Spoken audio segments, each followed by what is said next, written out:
lost a double overtime victory. It was not a well-played game. It's not going in the Naismith Hall of Fame. It was the ultimate non-clutch game. Meantime, the Timberwolves, they win the opening tip, and they're going to not even possess the basketball. They're going to just let the shot clock run out, I would guess now. And it's right at the spot where Kobe Bryant passed Michael Jordan. So Andrew gets the honor of putting it down where Kobe Bryant scored those 2 free throws, Dave. And Jim, not a shot clock violation. They don't advance the ball, so an 8-second violation. Exactly. So teams doing an homage to Kobe in both ways with the 8-second violation as well as the 24-second violation, and now the Kings will return the favor and let the shot clock run out in 24 seconds as the crowd applauding the gesture by both teams. It's a great moment, great tribute. And again, putting it back down where Kobe passed MJ on that. On you because they don't have Rose, and Rose is a big part of their offense. So keep Jackson under control. Kobe Bryant wore number 24 for his final 10 seasons. And in respect for Kobe Bryant, Cavaliers will run off the 24-second clock to open this game. Yeah, great tribute. A lot of teams are doing this. The Kobe chants now cascade down here upon the hardwood at Little Caesars Arena. Kobe Bryant, before he wore number 24 for his final 10 seasons, wore number 8 for his first 10 seasons in the NBA. And once again, in tribute, the Pistons will now be guilty of an 8-second backcourt violation.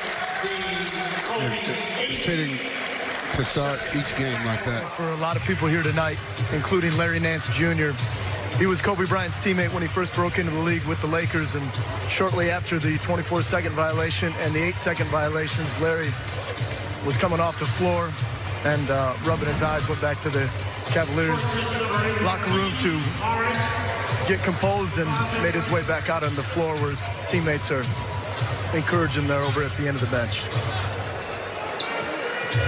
And there's some footage of There they are. Larry and his former teammate. Tough night, George. Everybody's got to play through it. The league decided to take the pressure off in Los Angeles. San Antonio losing today as well. There's a lot of teams, 4 teams or so, maybe 5, in the mix for that 8th seed. Blazers right now win the tip. They'll take it into front court. The crowd is rising to the feet. Damian Lillard is going to dribble, and the 24-second shot clock is going to wear out Lamar as they tribute Kobe Bryant's 24. Started off his career wearing the number 8, which was a combination of numbers that he wore at the ABCD Adidas camp, and started off at 8 and then switched to 24 in 06-07, and now the Pacers get it back on that violation, and they will hold for 8 seconds. First of all, on a very emotional day for you, Trey, give us some of your thoughts coming out here on the court. Congratulations on the win. Man, today was a tough day to play basketball. I mean, my condolences go out to Vanessa and the Bryant family. It's a tough day to play. I just want to go out and play for him. For this game ourselves, back on January 10th, we had a tough day up in Washington, D.C., a game you guys thought you should have won. So how much was that on your mind as we go and have a 47-point second quarter? That's the biggest quarter the Hawks have had in 23 years, man. Yeah, no, that's cool. That's all those numbers and stuff is cool. What we did up there wasn't. I mean, we felt like we should have got a win, but man, we didn't play. We didn't have a lot on our mind besides Kobe. And Gigi and everybody in the accident, we just wanted to go out and play hard, had that Mamba mentality, and go out and play hard. That's all that was on our mind. And obviously, being close to the family, this is such a tough situation for the entire sports world. It's a global story, but I know for you personally, because you guys had such a great personal relationship. Yeah, we were starting to build a really good relationship. I mean, I talked to him a couple of times. I mean, he's only been to 3 games this year, and 2 of them were ours. His daughter was a big fan of mine, man. This is a crazy day to play basketball. Man, I don't have a lot. From Houston. Well, they need to jump. This might be the smallest starting lineup that's ever started in a ball game. Now what will happen here, as we saw yesterday, Matt, Donovan's just going to stand at midcourt. And in Kobe's honor, he wore 24, he wore 8, and they will take a 24-second shot clock violation. And look at the emotion, the response of this home crowd.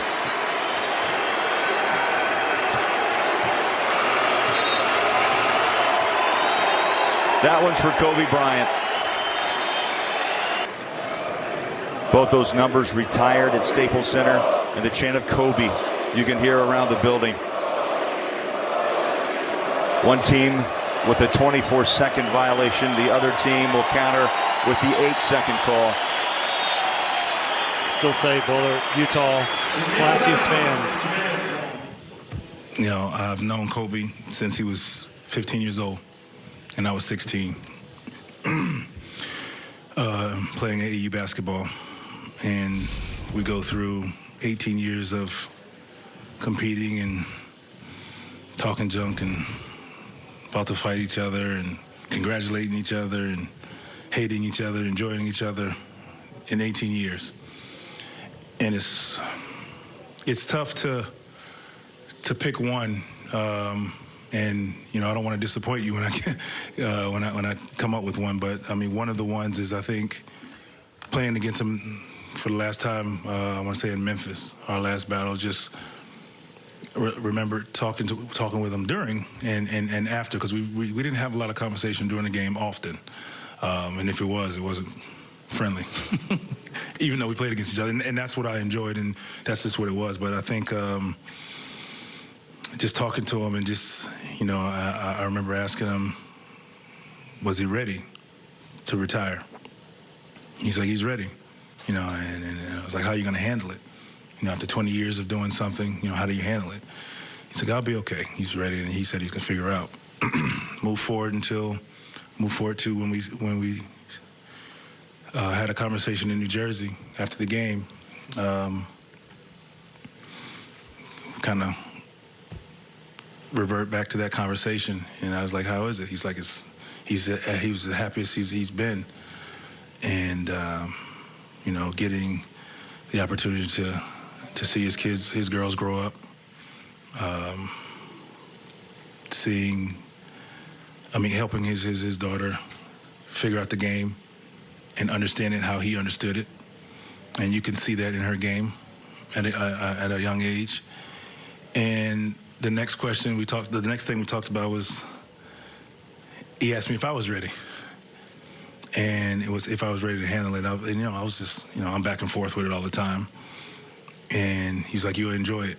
It's peaceful. And he said that's when he said he was at his happiest. And he said, we'll connect soon and we'll talk about it. Carl Lane throws up the jump ball. Porzingis wins the tip for the Mavericks. And in tribute, as many teams did yesterday, to Kobe Bryant, Dallas will take a 24-second violation, and it's an 8-second backcourt violation. Also, of course, a tribute to Kobe as well. Rather than a 24-second shot clock violation, it was an 8-second backcourt violation. And now the Thunder will be the team that takes the 24-second shot clock violation. New York.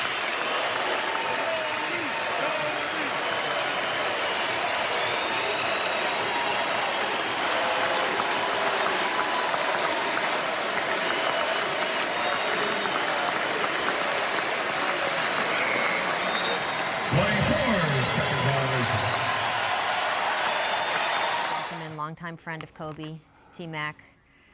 I appreciate you joining us from your home in Houston, Texas, and just hearing Kobe's voice like that, razzing you back and forth the way you guys always did. What's going through your mind?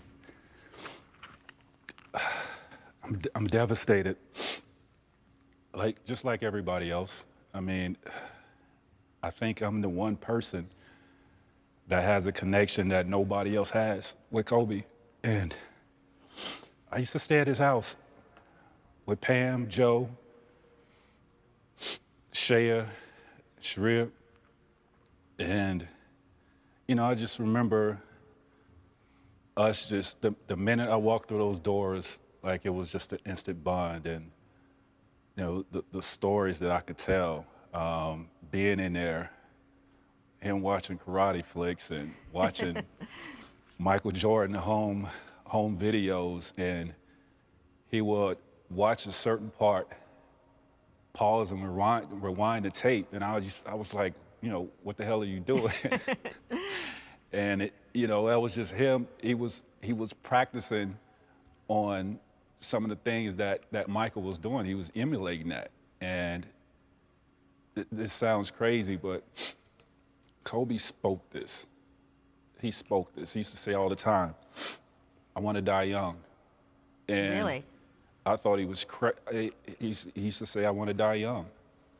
I want to be immortalized. And, I want to have my career be better than Michael Jordan, and I want to die young. And I just thought he was just so crazy for saying that. And when I got the news yesterday, I had a dance with my daughter yesterday at my wife's event, and they came and told me the news, and I just couldn't believe it, just like everybody else. But I'm devastated.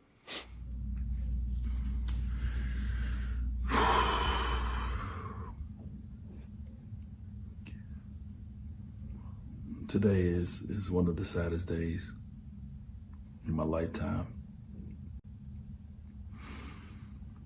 It seems like a bad dream that you just want to wake up from.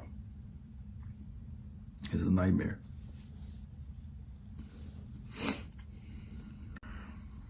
I know we all feel the same way about such a great leader, just a great champion, a great person. If you got a chance to know Kobe, you got a chance to really know Kobe, ain't nobody better, man. Emotions are all over the place. These are the moments when you ask why. My heart, thoughts goes out to Kobe's family, his daughter Gigi. This is a sad day. There's no way around it.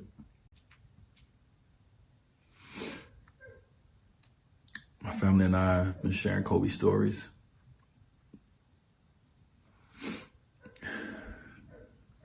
We have so many moments that he's given us. We're so thankful for those moments. I'm thankful for those moments, man. This was one of my favorite players. And I got a chance to have a relationship, a friendship. But I would miss him. I would miss the friendship. I said it many times. When Kobe retired from the game of basketball, he left a hole in my wanting to play. Because when I came in the league, I chased him. That's who I chased. I wanted to be respected by him.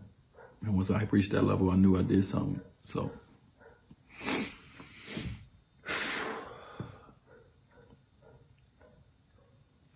Kobe, thank you, man. Thank you for all the memories. We got a lot of good ones. And these tears that we're crying, we're going to miss you. And it's not going to go, it's not leaving today. A week from now, a month from now, a year from now, we will forever miss you, man. You're our legend. You're our icon. You're our father. You're a husband. Your son, your brother. Your friend. Thank you for being my friend. I love you, brother. Thank you, Jax. Our officials tonight, Brian Forte, Tyler Ford, J.B. DeRosa, and each team, as every team has done since the tragic death of Kobe Bryant, each team will take a 24-second violation to begin the game.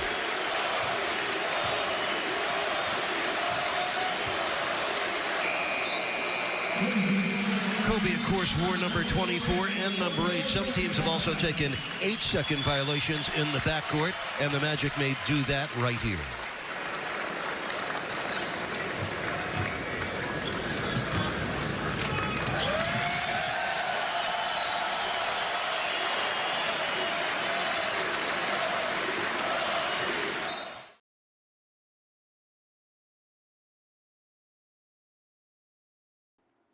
It's likely that you're hearing many personal anecdotes about Kobe Bryant, so here's mine. I met Kobe one time backstage at an event for ESPN in New York. And I saw him and I thought, oh my gosh, that's Kobe. I got to get a picture for the gram. That's the picture. I didn't get it for a few minutes because as I approached him, he immediately commented on my rather large 8-month pregnant belly. How are you? How close are you? What are you having? A girl, I said, and then he high-fived me. Girls are the best. I asked him for advice on raising girls, seeing as though he quite famously had 3 at the time. And he said, just be grateful that you've been given that gift because girls are amazing. His 3rd daughter, Bianca, was about 1.5 years old at the time. So I asked if he wanted more children. And he said that his wife, Vanessa, really wanted to try again for a boy, but was sort of jokingly concerned that it would be another girl. And I was like, 4 girls, are you joking? Like, what would you think? How would you feel? And without hesitation, he said, I would have 5 more girls if I could. I'm a girl dad. When it came to sports, he said that his oldest daughter was an accomplished volleyball player and that the youngest was a toddler, so TBD. But that middle one, he said, that middle one was a monster. She's a beast. She's better than I was at her age. She's got it. That middle one, of course, was Gigi. When I reflect on this tragedy and that half an hour that I spent with Kobe Bryant 2 years ago, I suppose that the only small source of comfort for me is knowing that he died doing what he loved the most, being a dad, being a girl dad. What can I say? Mamba out.